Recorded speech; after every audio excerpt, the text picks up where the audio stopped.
After my father died, I inherited his company and a beach house. That's when my wife gave me an ultimatum.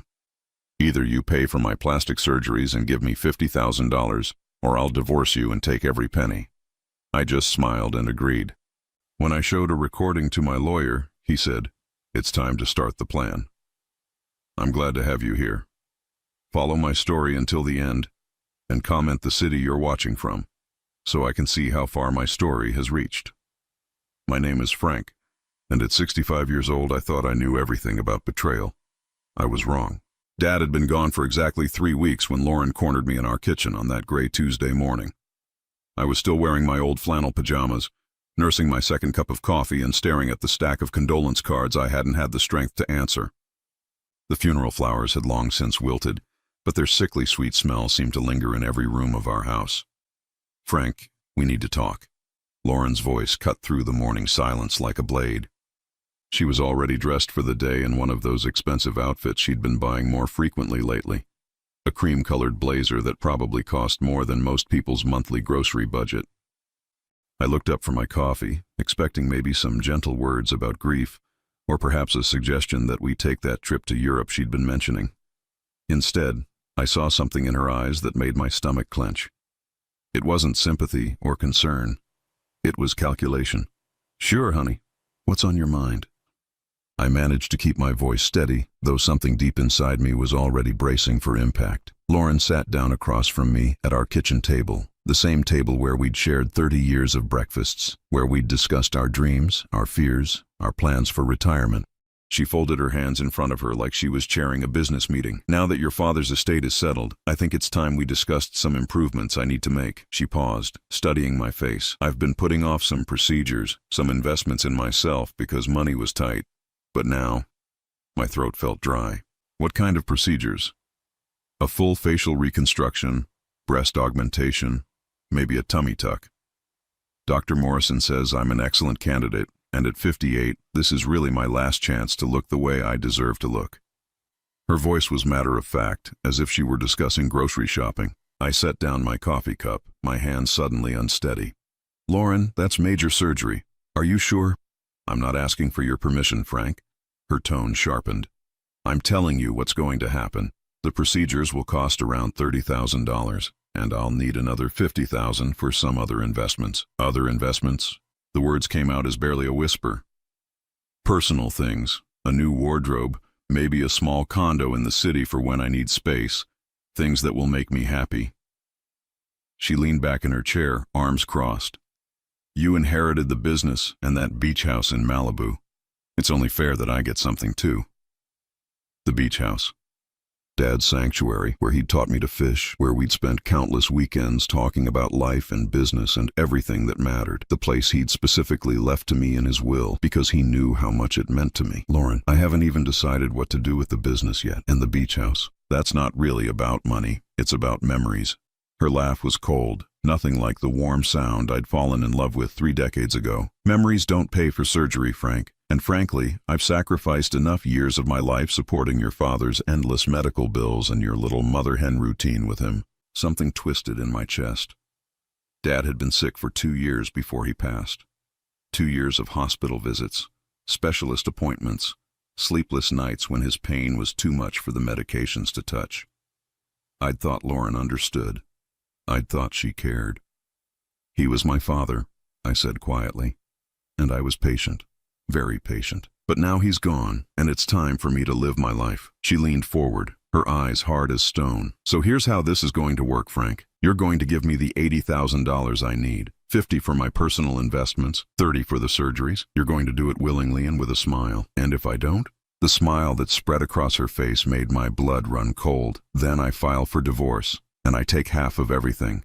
The business, the beach house, the investment accounts, all of it. And trust me, Frank, my lawyer says I have an excellent case. 30 years of marriage, and I can easily prove that you neglected me emotionally, especially these last few years when you were so focused on your father." I felt like I'd been punched in the gut. This woman, who I'd held during her mother's funeral, who I'd supported through her career changes, who I'd loved through every wrinkle and gray hair, was threatening to destroy everything my father had worked his entire life to build. I need some time to think about this, I said, my voice barely audible. You have until Friday. 3 days, Frank. And don't even think about trying to hide assets or do anything clever. I know exactly what you inherited, and I have friends who will make sure I get what's owed to me. She stood up, smoothing down her blazer. Oh, and Frank, don't look so devastated. This could be good for both of us. Good. I'll be happy, and you'll learn what real partnership looks like. With that, she walked out of the kitchen, leaving me alone with my cold coffee and the devastating realization that the woman I'd loved for 30 years had just revealed herself to be a complete stranger. I sat there for a long time, staring at the empty doorway, feeling something inside me break and then slowly begin to harden into something else entirely. Dad had always told me that you only really know someone when money or power is on the line. I'd thought Lauren was different. That afternoon, I did something I never thought I'd do. I pulled out my phone and opened the voice recording app. If Lauren wanted to play games with my father's legacy, she was about to learn that some games have consequences she never saw coming. Norman Caldwell had been my friend for 42 years and my lawyer for the last 20. We'd met in college, both awkward accounting majors who bonded over terrible cafeteria coffee and late-night study sessions. He was the kind of man who wore the same style of gray suit every day and kept his desk so organized it looked like a museum display, but his mind was sharp as a razor when it came to legal strategy. When I called him Thursday morning, my hands were still shaking from the conversation I'd recorded with Lauren the night before. Norman, I need to see you today. It's urgent. Frank, are you all right? You sound terrible. His voice carried that gentle concern that had gotten me through Dad's funeral and a dozen other crises over the years. I'm not sure yet. Can you meet me at your office in an hour? Of course. I'll clear my afternoon. Norman's law office occupied the 3rd floor of a modest building downtown. Nothing fancy, but solid and reliable, just like the man himself. When I walked in, he took one look at my face and immediately guided me into his private office, closing the door behind us. Sit down, Frank. Tell me what's happened. I pulled out my phone and played the recording. Lauren's voice filled the small office, cold and calculating as she laid out her ultimatum. Norman's expression grew darker with each passing sentence. When the recording ended, he leaned back in his leather chair and rubbed his temples. Jesus, Frank, how long has she been like this? I don't know. The honesty of that answer hit me like a physical blow. Maybe always, and I was just too blind to see it. Or maybe losing Dad triggered something in her. Either way, she's not the woman I married. Norman was quiet for a long moment, his fingers drumming against his desk in that rhythmic pattern he'd had since college. Whenever he was thinking hard about something. Frank, there's something I need to tell you. Something I probably should have mentioned sooner, but your father made me promise to keep it confidential unless it became absolutely necessary. My chest tightened. What are you talking about? About 6 months before your father passed, he came to see me. Not about his will, that was already ironclad. He wanted to discuss Lauren. Norman opened a file drawer and pulled out a thick manila folder. He was worried about her behavior. Some things he'd noticed. What kind of things? Norman opened the folder and pulled out several pages of handwritten notes in Dad's careful script. He documented conversations where Lauren asked inappropriate questions about his medical insurance payouts, his investments, the beach house. She also made several comments about how much easier things would be when he was gone. I felt sick. She said that? According to your father, yes. But Frank, there's more. Norman's voice became even more serious. He hired a private investigator to look into Lauren's activities during his final months. He did what? Your father was a smart man. He suspected something wasn't right, especially after Lauren offered to handle some of his medical appointment scheduling and insurance paperwork. He wanted to make sure she wasn't interfering with his care. The room seemed to spin around me. Are you saying she was trying to hurt him? No, not hurt him. But the investigator found evidence that she was systematically pushing for more aggressive treatments, procedures that wouldn't necessarily help him, but would drain his medical insurance faster. She also encouraged him to sign several documents that would have given her power of attorney over his finances. I gripped the arms of my chair so hard my knuckles went white. Why didn't you tell me this before? Because your father made me promise to only reveal it if Lauren ever made a move against you directly. He didn't want to destroy your marriage unless it became clear that she was a genuine threat to you. Norman leaned forward. Frank, that recording you just played me. That's exactly what he was afraid of. I stared at the folder in Norman's hands, feeling like I was looking at evidence of my own blindness. How long has she been planning this? Based on what the investigator found, probably since your father's diagnosis 2 years ago. She's been positioning herself, Frank, learning about the business, the assets, building relationships with people who might be useful in a divorce proceeding. What people? Norman pulled out another sheet of paper. She's been having lunch regularly with Margaret Chen, Dr. Morrison's office manager. Margaret had always been friendly when Lauren had her annual checkups, but I'd never thought much of it. Margaret has access to medical records, including mental health evaluations. If Lauren wanted to build a case that you were emotionally unstable or neglectful during your father's illness, Margaret would be a valuable ally. The pieces were clicking into place with horrible clarity. She's been planning this for 2 years. It looks that way, but Frank, here's the thing. She's made a critical mistake. Norman's expression shifted, and I caught a glimpse of the sharp legal mind that had built his successful practice. She assumed your father was a naive old man who didn't understand what she was doing. She was wrong. He pulled out one final document from the folder. Your father also had me create what we call a protection trust for his major assets. The business and the beach house aren't technically part of your personal estate. They're held in trust, which means even in a divorce, Lauren can't touch them. I felt something like hope stirring in my chest for the first time in days. She doesn't know. She has no idea. As far as she knows, you inherited everything directly. But in reality, you're the beneficiary and manager of assets she can never claim. Norman smiled grimly. Your father was protecting you even from the grave. I sat back in my chair, overwhelmed by the mixture of grief and gratitude washing over me. Dad had seen what I'd been too loyal, too trusting to recognize. Norman, what do I do now? We let her reveal more of her hand. The recording you have is good, but it's just the beginning. If she's been planning this for 2 years, she's probably got more strategies we haven't seen yet. He closed the folder. Give her the rope, Frank. Let her hang herself. I don't understand. Tell her you need more time to liquidate some assets to get her the money. Act reluctant, but ultimately cooperative. Meanwhile, we document everything she does, everyone she talks to, every move she makes. Norman's eyes glinted with the satisfaction of a man who'd found the perfect chess move. By the time we're done, she'll have provided us with enough evidence to not only protect your assets, but potentially pursue charges for attempted fraud. I walked out of Norman's office that afternoon feeling like I'd been given a second chance at life. Lauren thought she was playing chess with a grieving widower who couldn't see past his own sorrow. She had no idea she was about to face a man who'd learned the most important lesson his father ever taught him. Sometimes the only way to protect what you love is to fight for it. I went home that Thursday evening with Norman's words echoing in my mind. Give her the rope, Frank. Let her hang herself. But as I pulled into our driveway, I wondered if I had the stomach for the kind of deception this would require. 30 years of marriage had trained me to be honest with Lauren, even when it hurt. That training was about to become my greatest asset.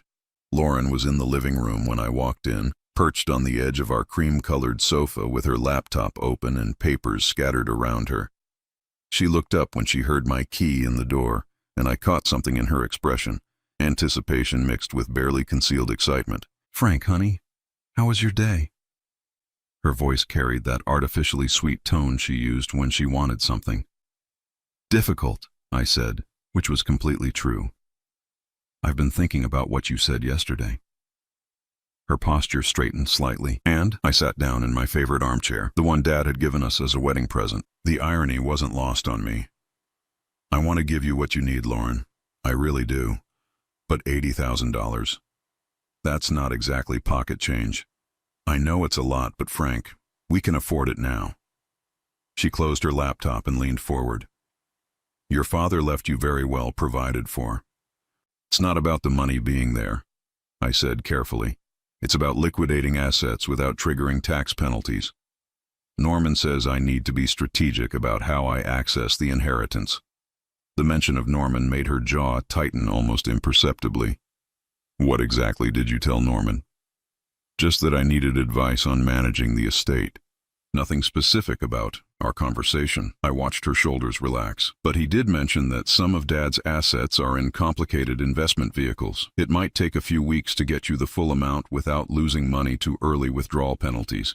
Lauren's eyes flashed with something that might have been irritation, but she quickly masked it. How long are we talking about? Maybe 6 weeks, 2 months at the outside. I rubbed my temples, playing up my exhaustion. I'm sorry, honey. I know you were hoping to move forward sooner. Well, that's disappointing, but I suppose if it means we don't lose money unnecessarily. She picked up a glossy brochure from the coffee table.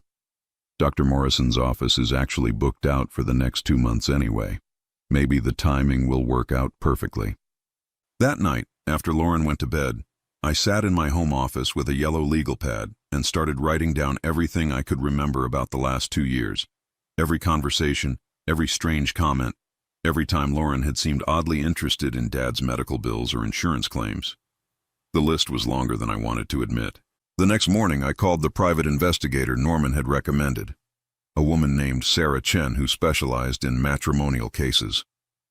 We met at a coffee shop downtown, far from anywhere Lauren might accidentally encounter us.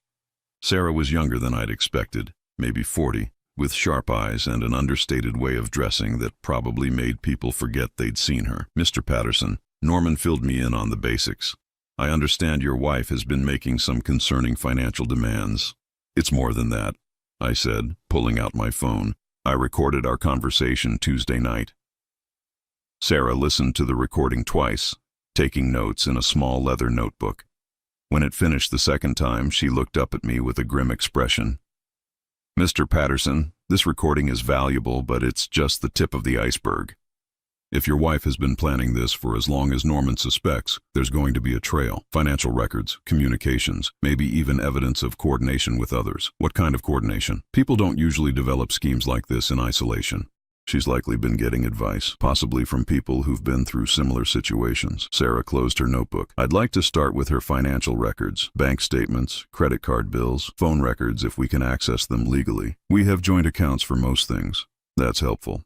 "What about her personal communications? Email, social media, text messages?" I felt a stab of guilt at the thought of spying on Lauren's private conversations, but then I remembered the coldness in her voice when she'd threatened to destroy everything Dad had worked for. "She uses the computer in my home office sometimes, and we're on the same phone plan." Sarah nodded. "I'll need you to document everything she does over the next few weeks. Where she goes, who she talks to, any unusual behavior. Can you handle that?" "I think so." "There's one more thing, Mr. Patterson. This process can be emotionally difficult. You're going to learn things about your wife that you probably don't want to know. Are you prepared for that?" I thought about Dad's manila folder, about the evidence he'd collected while fighting cancer and worrying about his son's future. I need to know the truth. Over the next week, I began to see Lauren with new eyes. I noticed how she always angled her phone away from me when texting. I saw her slip bills and documents into her purse before I could see them. Most tellingly, I watched her face during our conversations about the inheritance.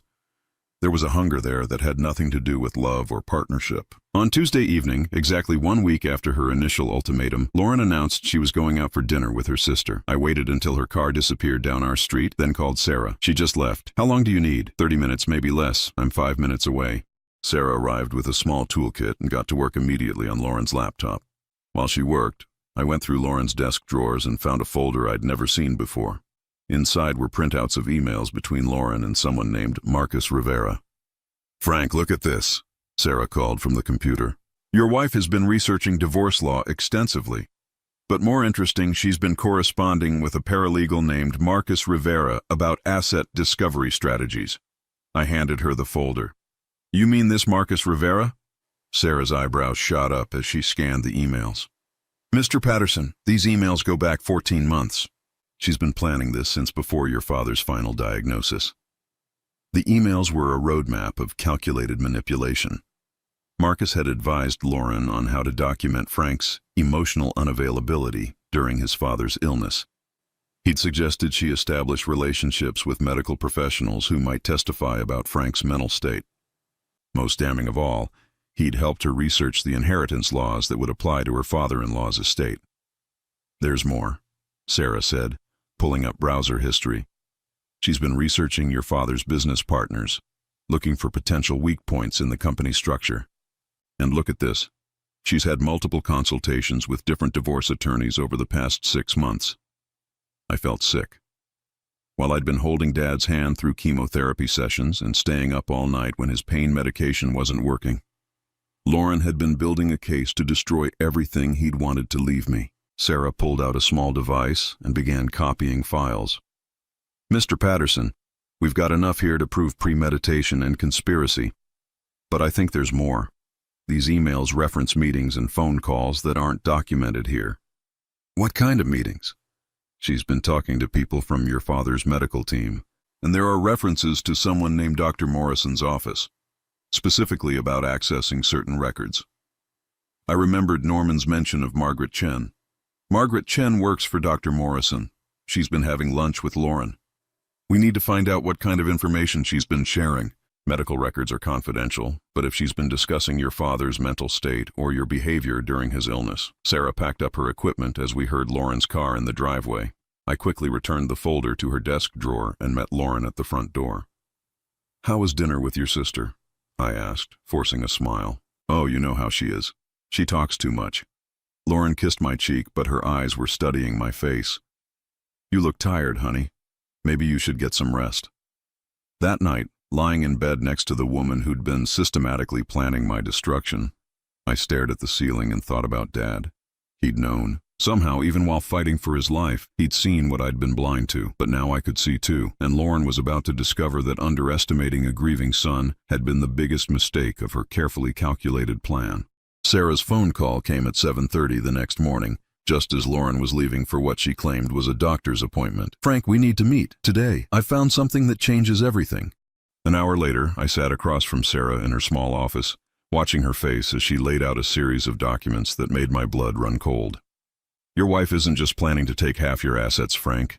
She's been systematically stealing from you for the past 18 months.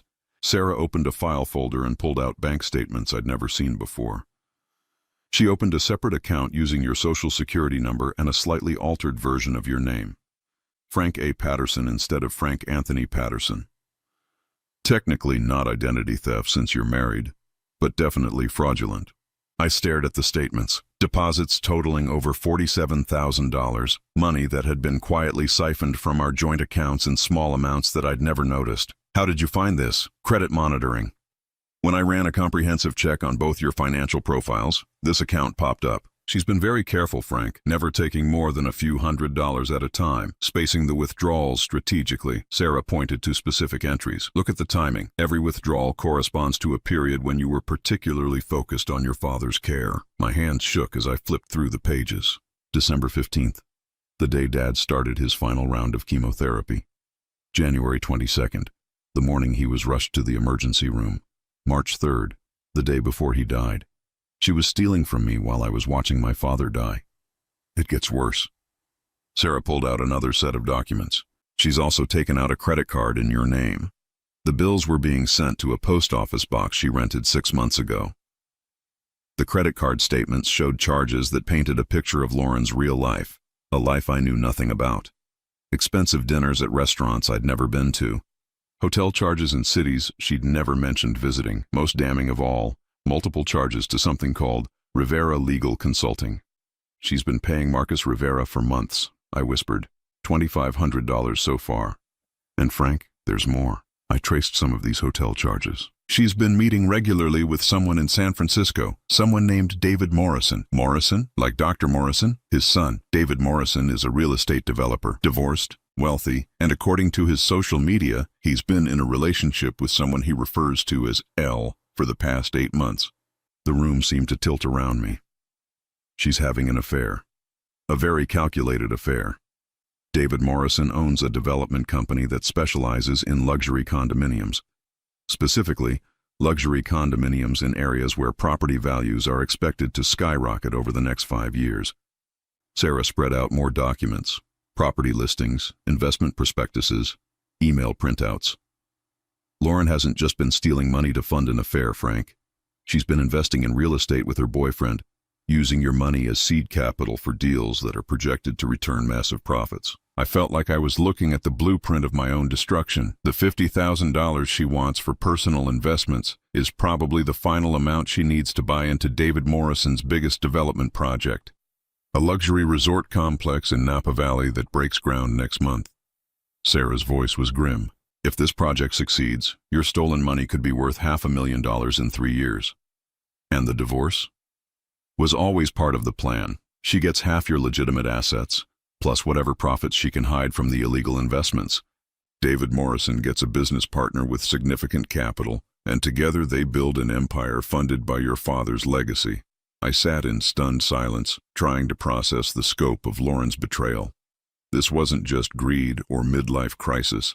This was a carefully orchestrated theft that had been planned and executed while I grieved for my dying father. Sarah, what can we do?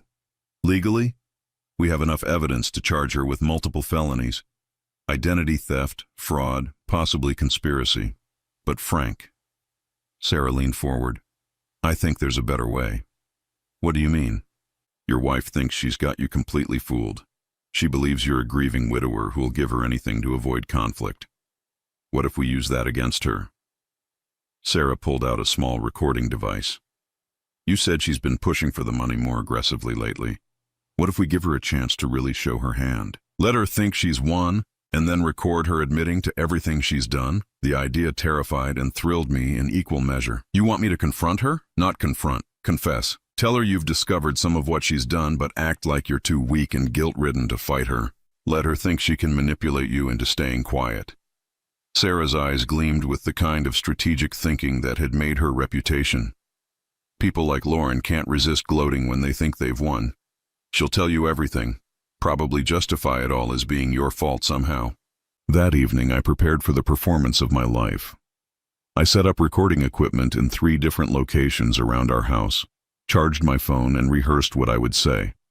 Norman had coached me on the legal language I needed Lauren to acknowledge, the specific admissions that would make our case bulletproof. Lauren came home at 8:30, later than usual, with the satisfied look of someone who'd spent the day making profitable decisions. She found me in the kitchen, sitting at our table with a glass of whiskey and a stack of papers. Frank, what's all this? I looked up at her, letting her see the exhaustion and defeat I'd been carrying for weeks. Lauren, we need to talk.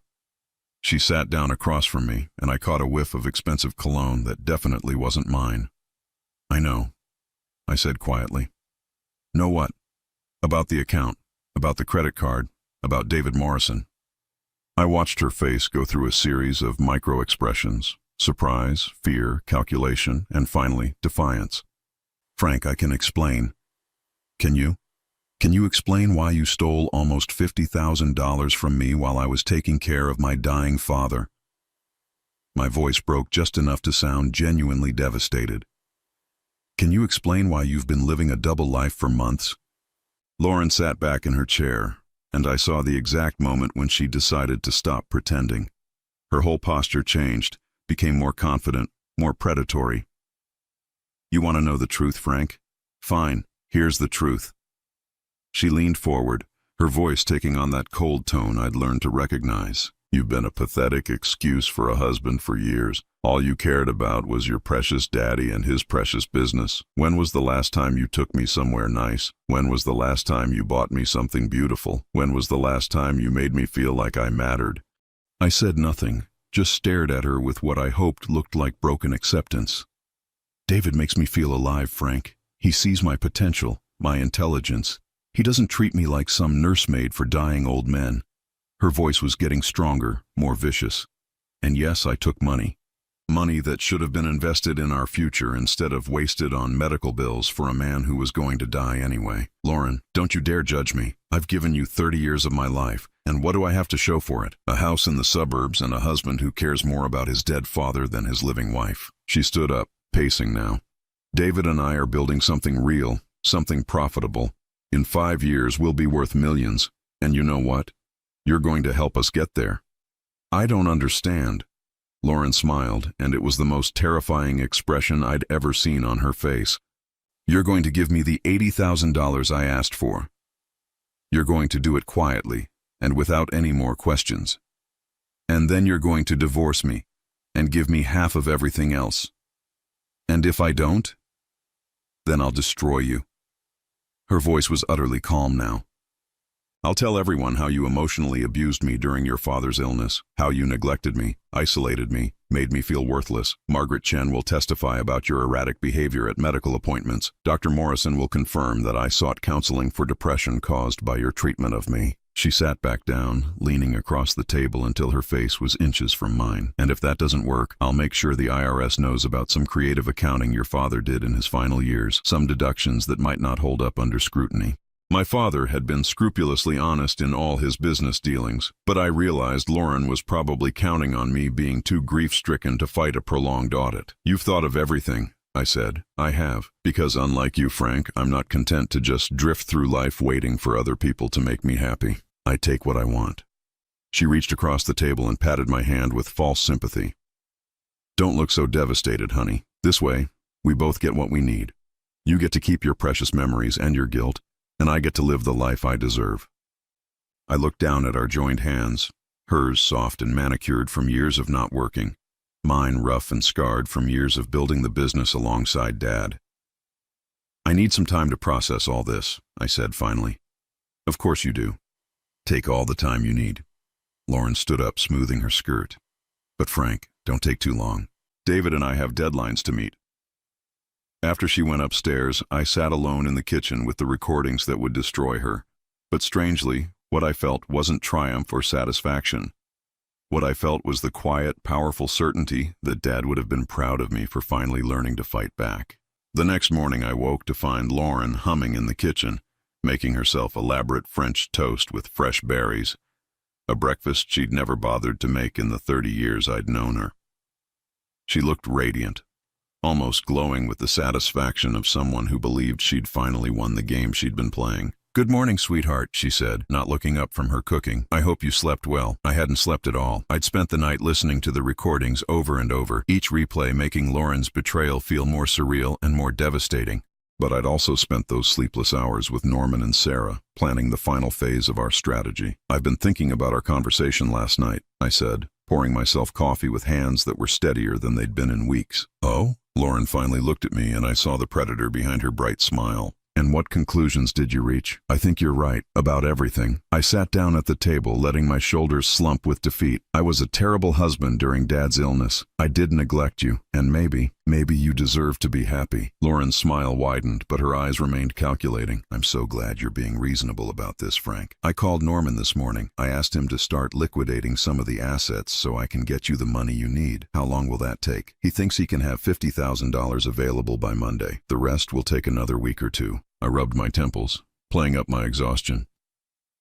"There are some tax implications we need to handle carefully." Lauren moved to the sink, rinsing her dishes with movements that seemed almost choreographed. "Frank, there's something else we need to discuss." "What's that?" "David and I have been talking, and we think it would be better if we made our relationship public sooner rather than later." She turned to face me, leaning against the counter with her arms crossed. "It's going to come out eventually, and controlling the narrative will be important for both of us." The casualness with which she discussed destroying our marriage made my stomach turn. "What exactly are you suggesting?" "I think I should move out this weekend, just temporarily, while we work out the divorce details. It'll make everything cleaner, less complicated." Her voice carried that same business-like tone she'd used when threatening to destroy me. "David has a beautiful condo in Pacific Heights that I could use." I forced myself to nod slowly. "If you think that's best." "I do. And Frank?" Lauren's expression softened into something that might have been genuine sympathy if I hadn't known better. "I want you to know that I don't hate you. We want different things. You want to live in the past, honoring your father's memory, holding on to old traditions. I want to build something new." "I understand." That afternoon, while Lauren was out running errands, which I now knew meant meeting with David Morrison or Marcus Rivera, or one of her other co-conspirators, I met with Norman and Sarah in Norman's office. "She's moving out this weekend," I told them. "She wants to make their relationship public." Sarah nodded grimly. "That's actually perfect for us. The more confident she gets, the more evidence she'll create." "Has she mentioned any specific timeline for the divorce proceedings?" "She wants me to file next week. She said it would look better if I initiated it, like I was being generous and understanding." Norman laughed bitterly. "Even her divorce strategy is manipulative. If you file first, claiming irreconcilable differences, it makes her look like the injured party instead of the perpetrator." "What do we do?" "We let her move out," Sarah said. "But first, we need to document everything in the house. Every asset, every piece of valuable property, every document that might be relevant to the case. If she's planning to take things that don't belong to her, we need proof of what was here before she left." "There's something else," Norman added.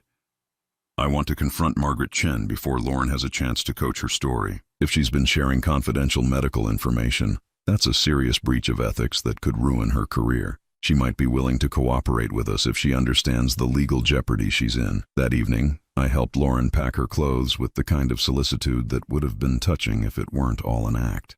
She moved through our bedroom like she was cherry-picking items from an estate sale, taking jewelry I'd given her for anniversaries, selecting only her most expensive clothes, packing photo albums that contained pictures of her family but none of our shared memories. "I'll probably need to come back for more things over the next few weeks," she said, closing her largest suitcase, "just until we can work out a more permanent arrangement for dividing our belongings." "Of course, this is your home too." Lauren paused in her packing and looked at me with what seemed like genuine surprise. "You're being much more reasonable about this than I expected." "What did you expect?" "I don't know. Anger, maybe. Accusations. Demands that I stay and work things out." She shrugged. Most men don't handle rejection very well. The irony was staggering. She thought she was rejecting me, when in reality, I was about to expose her for the criminal she'd revealed herself to be. But I just nodded sadly. "I love you, Lauren. I want you to be happy, even if that means you can't be happy with me." For just a moment, something flickered across her face that might have been guilt or regret. But it passed quickly, replaced by that familiar calculation. "You're a good man, Frank, just not the right man for me." Sunday morning, I watched from our front window as Lauren loaded her car with enough belongings for an extended stay. David Morrison pulled up just as she finished, driving a silver BMW that probably cost more than most people's annual salary. He was younger than I'd expected, maybe 50, with the kind of polished confidence that came from inherited wealth and natural charm. He helped Lauren with her bags, his hand lingering on her lower back in a gesture of casual intimacy that made my chest tighten. Then they both looked toward the house, and Lauren waved at me with the bright smile of someone who believed she'd successfully fooled the old fool inside. I waved back and watched them drive away together, probably heading toward the life Lauren had been planning while stealing from me and lying to my face for 18 months. Monday morning, I was in Norman's office when Margaret Chen arrived for the meeting we'd arranged. She was a small, nervous woman in her 50s who kept glancing toward the door like she was planning an escape route. "Mrs. Chen," Norman began, "we appreciate you taking the time to meet with us. We have some questions about your interactions with Lauren Patterson." "I don't understand what this is about," Margaret said, her voice barely above a whisper. Sarah placed a folder on the table between them. "Mrs. Chen, we have evidence that you've been sharing confidential medical information about Frank Patterson and his late father with Lauren Patterson. Information that she's used to build a fraudulent legal case." Margaret's face went pale. Lauren and I are friends. We've had lunch a few times. Lunch meetings where you discussed Frank's behavior during his father's medical treatments," Norman said. "Conversations where you agreed to provide testimony about his mental state and emotional stability. She said she was worried about him. She said he'd been acting erratically, that she was concerned for his well-being." Margaret's hands were shaking now. "I thought I was helping." Sarah opened the folder and pulled out printed emails.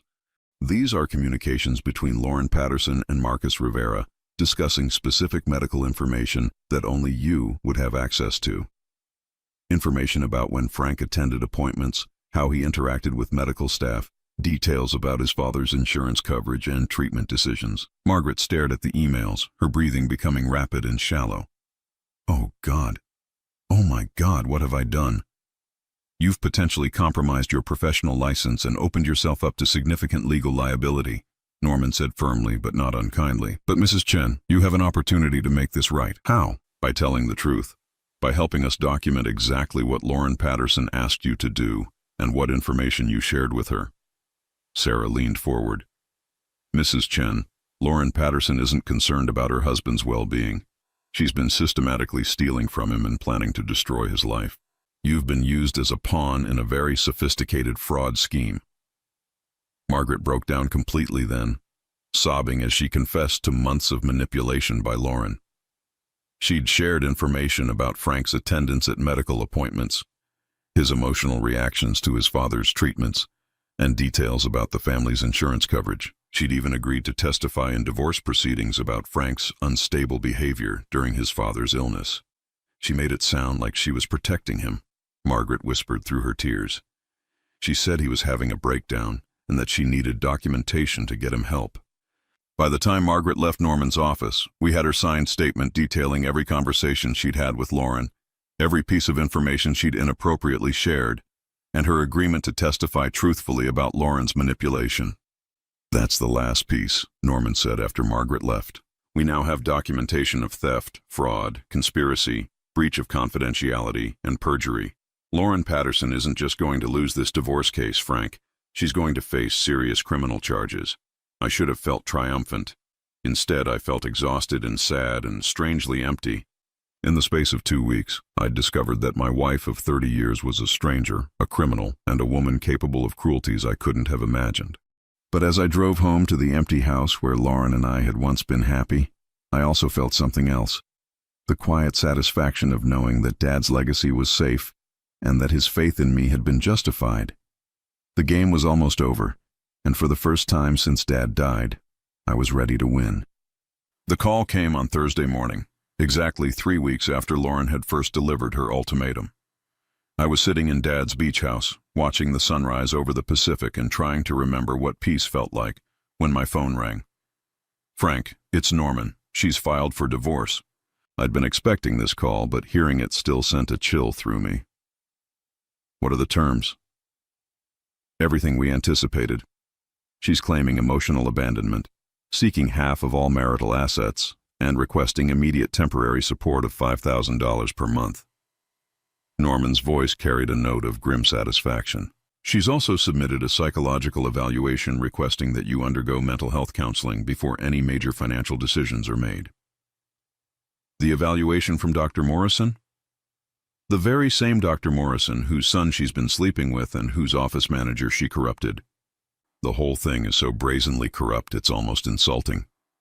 I walked out onto the deck Dad had built with his own hands, breathing in the salt air that had always calmed him during the worst storms of his life. "What happens now?" "Now we spring our trap. I've scheduled a meeting with Lauren and her attorney for Monday morning. She thinks we're going to discuss settlement terms." Norman paused. "Frank, are you ready for this?" I thought about Dad's final weeks, when he'd been too weak to walk, but had still insisted on reviewing the business accounts every morning because he knew Lauren was watching and waiting. I thought about the trust documents he'd created to protect me, the private investigator he'd hired while fighting cancer, the manila folder he'd left with Norman just in case. I'm ready. Monday morning, I sat in the conference room at Norman's law office, wearing Dad's favorite blue tie and feeling calmer than I had in months. Lauren arrived 15 minutes late with an attorney I didn't recognize. A sharp-faced woman in an expensive suit who looked like she specialized in taking wealthy men to the cleaners. Lauren barely looked at me as she sat down, but I caught her glancing around Norman's modest office with the kind of disdain I'd never noticed before. She was dressed in a new outfit, probably bought with money she'd stolen from our joint accounts, and she wore jewelry I'd never seen before, gifts from David Morrison most likely. "Gentlemen, ladies," Lauren's attorney began, "I think we can make this process relatively painless for everyone involved. My client is prepared to be reasonable in her demands, given the circumstances of the marriage." Norman smiled politely. "I appreciate that, Ms. Rodriguez. But before we discuss terms, I think there are some facts that need to be addressed." He opened a thick file folder and pulled out the first set of documents. "Let's start with the separate bank account Mrs. Patterson opened using her husband's social security number and a falsified name." The temperature in the room seemed to drop 10 degrees. Lauren's face went pale, but her attorney maintained her composure.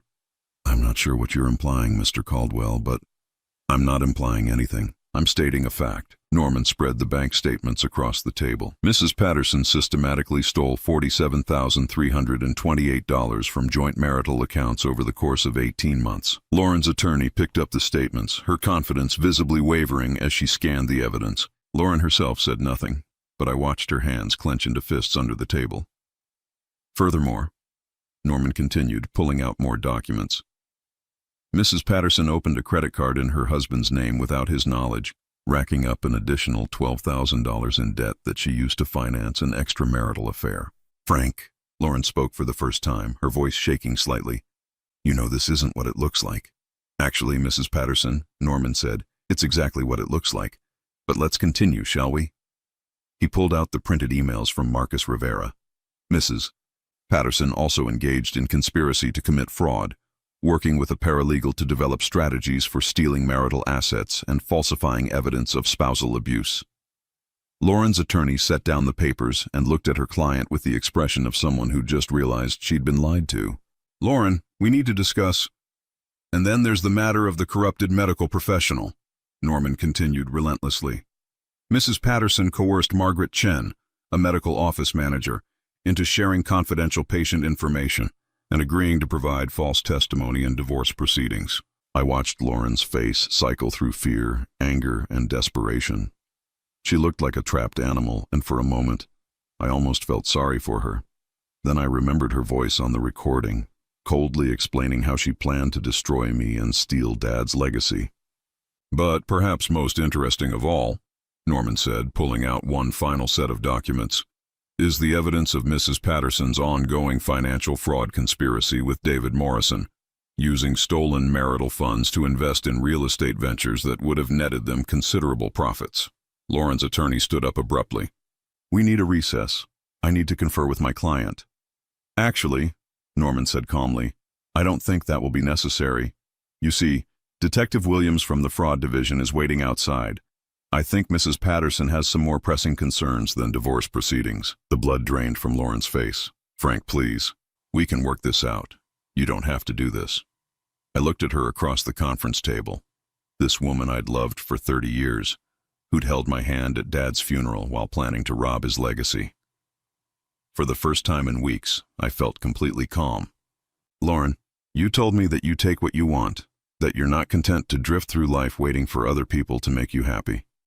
I stood up, buttoning Dad's jacket. "Well, I've learned something about taking what I want, too." Detective Williams entered the room with 2 uniformed officers. Lauren's attorney immediately stepped away from her client, probably already composing the withdrawal letter she'd file before the day was over. "Lauren Patterson," Detective Williams said, "you're under arrest for identity theft, credit card fraud, conspiracy to commit fraud, and theft of marital property." As they read Lauren her rights, she looked at me with an expression of pure hatred. "You'll regret this, Frank. I'll make sure you regret this." "The only thing I regret," I said quietly, "is not seeing who you really were 30 years ago." 3 months later, I was back at Dad's beach house, this time with Sarah Chen, who'd become not just my investigator but a close friend. Lauren had pled guilty to multiple felony charges and was serving 18 months in federal prison. David Morrison's development company was under investigation for investment fraud, and several of his previous projects had been revealed as elaborate Ponzi schemes. "Have you heard anything about the restitution?" Sarah asked, sipping coffee on the deck where Dad used to read his morning paper. "Norman says I should recover most of the stolen money, plus damages. The court ordered Lauren to sell all the real estate investments she made with David Morrison." I smiled grimly. "Turns out their luxury resort project was a complete fabrication. The land they bought doesn't even have water access. So she lost everything. Everything except her prison uniform and whatever dignity she has left." I looked out at the ocean, feeling the kind of peace I hadn't experienced since before Dad got sick. "She called me last week." "What did she say?" "That she was sorry. That she'd been confused and desperate. That David Morrison had manipulated her into doing things she never would have done on her own." I shook my head. Even from prison, she's still lying. Sarah was quiet for a moment. "Do you miss her? Miss what you thought you had?" I considered the question seriously. "I miss the woman I thought I married. But that woman never really existed. The real Lauren is the one who stole from me while I watched my father die. The real Lauren is the one who planned to destroy everything Dad worked for." "What will you do now?" I'd been thinking about that question for months. The business was thriving under new management, with systems Dad and I had built proving stronger than either of us had imagined. The beach house had become my sanctuary, a place where I could remember Dad without the contamination of Lauren's presence. "I'm thinking about traveling. Dad always wanted to see Ireland, where his grandparents came from. Maybe I'll go for both of us." I smiled at Sarah. "And I'm thinking about dating again, when I'm ready." "Good for you." That evening, I sat alone on the deck with a glass of Dad's favorite whiskey, watching the sun set over the Pacific. My phone had been quiet all day. No more threatening calls from Lauren's associates. No more legal emergencies. No more crises manufactured by someone who'd never really loved me. I pulled out the letter Dad had written to Norman, the one that had started this whole journey toward the truth. I'd read it dozens of times, but tonight I wanted to read it again. "Son," it began in Dad's careful handwriting, "if you're reading this, it means my concerns about Lauren were justified. I pray I'm wrong, but if I'm not, remember this. Love is not about what you can give someone. Real love is about who someone chooses to be when they think no one is watching." I folded the letter carefully and put it back in my wallet. Dad had been wrong about one thing. Someone had been watching. He'd been watching, protecting me even from his hospital bed, making sure I'd have the tools I needed to survive Lauren's betrayal. The stars were coming out over the ocean, bright and clear in the unpolluted air. Tomorrow I'd start planning that trip to Ireland. I'd visit the towns where Dad's family had lived, maybe learn something about the kind of strength that had carried our family through generations of hardships. But tonight, I was exactly where I needed to be, in the house Dad had built, protected by the love he'd shown me and the wisdom he'd shared. Lauren had tried to steal my future, but she'd never understood that everything worth having had been given to me long before she'd entered my life. I raised my glass to the stars and to Dad's memory, grateful for the lesson he'd taught me even in death. Sometimes the greatest act of love is refusing to let someone destroy what you're meant to protect.